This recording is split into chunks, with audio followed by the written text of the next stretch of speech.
Hello, I'm Tim with the Offering Magazine, and I'm here with Bassil from Powerglove. All right, so you guys have been on tour now for a little over 20 days. Mm-hmm. What's it been like being back on the road? Oh, it's so nice. It's been around 10 years since I've been on the road, so it feels really good to get back. All right, so you've been even longer than the pandemic then. Mm-hmm. I know you guys rescheduled the tour once. 3 times. 3 times? Oh, okay.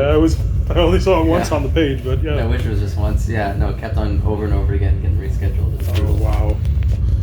All right. Have you noticed anything different post-pandemic, or are the fans different? I've been noticing a lot more people at shows than were before.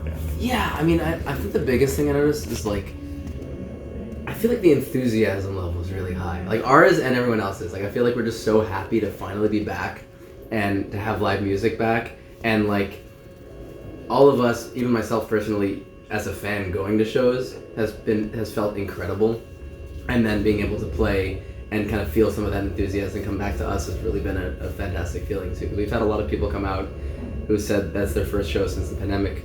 Even some people say it's their first show ever, which is also wonderful to hear, which is also cool. But yeah, it's been a really nice feeling to finally reconnect and just get back out there and do what we love to do. You know, it's been a tough few years. So okay, so you said it's been 10 years since you've toured. Mm-hmm. Are you still writing with the band during this time? Okay. Oh yeah, absolutely. And we're still you know, we definitely slowed down for a while, but we've been working on a lot of new stuff. And we just released a new EP last week, which is really exciting. This is the first new music other than a single that we've released in a long time. But yeah, we're working on a new record and already in talks about future tours and everything. So definitely trying to keep the heat up now that we've started moving again. Okay. So what did you do to keep busy during the off time when you couldn't tour? I mean during the pandemic? Yeah, I know. I mean, I see that you released 3 singles at least, and now you recorded the EP. What else were you doing to keep your spirits up? Because I know a lot of bands have been telling us that they were actually going into states of depression almost just from not being able to do anything. Yeah, it was a crazy time. We definitely hunkered down. Spent a lot of time working, spent a lot of time trying to get out into, for me, what's really healing is to get out into nature, to get out to the mountains, get out into the woods. So I spent a lot of time hiking and riding my bike and, just really trying to get some, time for introspection as well. And then more recently really started to try to get back on creating music, and luckily it's a lot easier these days to do that from afar and to do without necessarily being all in one place, which is kind of a godsend, a little silver lining to this whole thing. Okay. Now I see that you guys are now offering to write custom music for video games. What started that? Have you done any yet? Well, it's something that we always wanted to do, because we've been, we have a lot of original music that we've written over the years. I know Alex particularly has written quite a bit of original stuff, and we kind of wanted an outlet for that. And it seemed to make a little bit more sense to kind of ease in that direction by, instead of just straight up putting out original songs, which we would like to do, but also to kind of transition by putting out original music for a video game. So it's still video game metal in a sense, even if it's original. We've done a couple so far. We did the theme for Killer Queen Black, which was really exciting. We actually went down and played the release of the game down in Chattanooga, which was really fun. And we also did the theme for Panzer Paladin, which just came out recently. So it's been nice to do a couple of these, and we'd love to do a bunch more. If there's any developers or indie developers, anyone who's looking for music, that's something that we're totally open to and really happy to do. Okay. Tell me about your new EP, Flawless Victory. Flawless Victory. So this was a fun one. We actually ended up putting it together relatively quickly because we realized we have this tour put together, we want to have some new music for it. But we actually really ended up, when we got into it, we originally wanted to have it out before the tour, and then when we started working at it, kind of our perfectionist brain started to turn on, and we really started to kind of pour our hearts into it.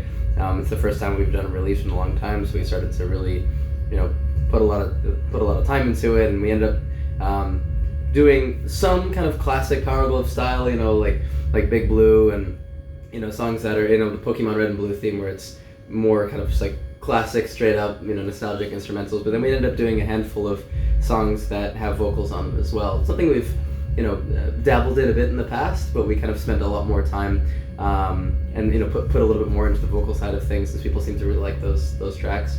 And even Alex, our guitarist, did his vocal debut. It was really cool to hear him sing, and something he's been working on for a while, so it was cool to hear him kind of pull out that villain voice for Dark of the Night. Okay, now a lot of them had guest vocalists that aren't full-time members. Do you perform those songs live, and who sings them? So it depends on the tour. Yeah, we have Mike Mills from Toehider sang Animaniacs for us, and R.A. Voltaire from Ravenous EH, he sang Toxic Love for us, and he actually did a duet with my fiance. They both sang that one together, and then she also sang The Fastest Thing Alive for us, which was pretty exciting. Live, it just, it depends on the tour. We like to, kind of just put something together that's cool and interesting for every single tour. It doesn't necessarily have to be the same every time, or it doesn't necessarily have to be the same singer that originally sang it. On this tour, Gabriel Guardian, who's from Immortal Guardian, who's filling in on guitars and keys for us, is actually singing a couple songs as well. Not really much of a secret at this point, so I can say it. But he sang a couple songs, and then Carlos from Immortal Guardian also comes on stage for Power Rangers for us as well. So depends on the tour. If we have someone who's can do some kick-ass singing, then we'll put a set together and have a bunch of instrumentals, because that's kind of our our stomping ground, or kind of our wheelhouse, and then some vocal songs as well. Okay, what's your writing process like?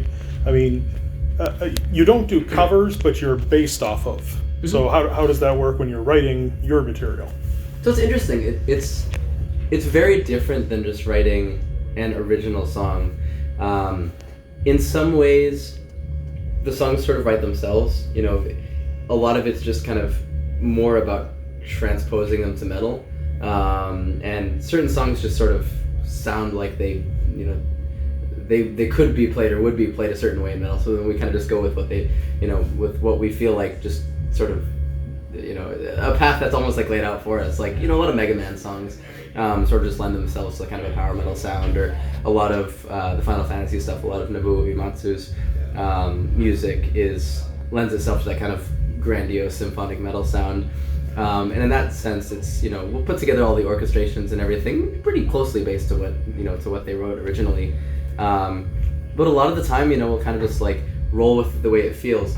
One thing that we end up running into a lot is some of the themes are pretty short, 30-second loop, 1 minute loop, or anything. So then it comes to a matter of how do we flesh this out into a whole song. And depending on the song, sometimes it can be a little bit simpler. We can kind of just go through, like, play through the theme, play through a variation of the theme, do a big solo section, and then do like a bigger, maybe slower version of the theme at the end or something like that. But oftentimes, depending on what the track is, it may need to go in one direction or the other. So a lot of it's just a matter of how does it become like a full song out of like a looping theme. So we've tried to take different strategies for different songs over the years, and some of them just have kind of different styles and lend themselves to different things. Sometimes medleys, sometimes single themes in themselves. So it varies, I'd say, a bit. Quite. Okay. So you said you're writing a new album. What else is up? What else is in the near future for Powerglove? So since Alex unfortunately couldn't make it on this tour, he's actually he said, like, while you guys are out, I really want to get started on a lot of new material. He's at home working on a bunch of new stuff. I haven't been like super involved since I've been on the road, so I don't know like specific titles or anything, and nothing that I can necessarily share just yet. But I think we'd like to do a full length next. I'm not, I can't say for sure. It depends kind of how things come out. We might end up doing some singles, or maybe singles that lead up to a full length. But we would like to do a new, a full record, and likely a mix of some vocal songs and more kind of classic, video game instrumentals as well. Okay, that's about all I have right now. Do you have anything you'd like to say to your fans? No, just I want to say thanks so much for coming out and supporting us, and helping bring music back after this crazy time during the pandemic. It feels so good for the music industry to start coming back again, and I just feel really grateful to be able to even come back on the road and play music. So just thanks to everyone who's coming out and supporting, and even to those who aren't feeling comfortable with it yet, just for listening to the music and just letting this still exist. That's what's so important to us right now. All right, well, thank you very much, and you can check out Powerglove's new EP, Flawless Victory, on Spotify, iTunes, Amazon, Tidal, and YouTube. And hit these guys up if you need music for your video game. Thank you. Yep.